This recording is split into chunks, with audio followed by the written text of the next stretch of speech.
Welcome! In today's video, we're starting a series on Bible verses that have been misused to harm people. In part 1, we're looking at verses about child discipline and obedience, and how they've been misinterpreted to justify abuse. Let's dive in. First, let's look at some of the most commonly cited Bible verses when it comes to child discipline. Proverbs 13:24. Whoever spares the rod hates their children, but the one who loves their children is careful to discipline them. This verse is often used to justify corporal punishment. But what's the real meaning here? The word rod in this verse doesn't necessarily mean a physical instrument for hitting a child. In the ancient world, a rod was a symbol of authority and guidance, not violence. True discipline should be about teaching, not inflicting pain. Proverbs 22:6 says, "Start children off on the way they should go, and even when they are old they will not turn from it." While this verse speaks to the importance of guidance, it doesn't endorse harmful methods of teaching. It's about setting a good example, not inflicting punishment. Proverbs 23:13-14 says, "Do not withhold discipline from a child. If you punish them with the rod, they will not die. Punish them with the rod and save them from death." But remember, discipline is about correction, not harm. We need to make sure that our methods align with love, not fear or injury. In Proverbs 29:15 it says, "The rod of correction imparts wisdom, but the child left undisciplined disgraces its mother." This highlights the importance of guidance, but there are many ways to guide a child without resorting to physical punishment. Wisdom and love should be at the heart of discipline. Deuteronomy 21:18-21 gives an extreme example. If someone has a stubborn and rebellious son who does not obey his father and mother, all the men of his town shall stone him to death. Clearly, this is a historical practice that's no longer applicable in the Christian faith. Jesus teaches us grace and forgiveness, not violence. Now let's talk about the verses that teach children to obey their parents. Ephesians 6:1-3 says, "Children, obey your parents in the Lord, for this is right.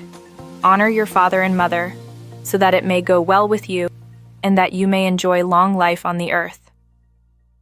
This is a well-known verse, and it's often used to argue that children should obey their parents at all costs. But notice the phrase, "in the Lord." This means children should obey in a way that aligns with love and respect, not blind submission to harmful authority. Colossians 3:20 says, "Children, obey your parents in everything, for this pleases the Lord." Again, this doesn't mean children should obey when it puts them in harm's way. Obedience is a part of healthy relationships, but not when it enables abuse or neglect. Let's look at what Jesus says about children. In Matthew 18:6 he says, "If anyone causes one of these little ones, those who believe in me, to stumble, it would be better for them to have a large millstone hung around their neck and to be drowned in the depths of the sea." Jesus takes the protection of children very seriously. This is not the language of someone who advocates for harm to children in the name of obedience. In Mark 10:14, when his disciples tried to prevent children from coming to him, Jesus said, "Let the little children come to me, and do not hinder them, for the kingdom of God belongs to such as these." Jesus values children and wants them to be safe, loved, and welcomed. And in Luke 18:17, he says, "Truly I tell you, anyone who will not receive the kingdom of God like a little child will never enter it." Jesus doesn't call for children to be passive or submissive in a harmful way.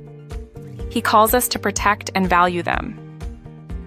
So what do we take away from these verses? True discipline is rooted in love and wisdom.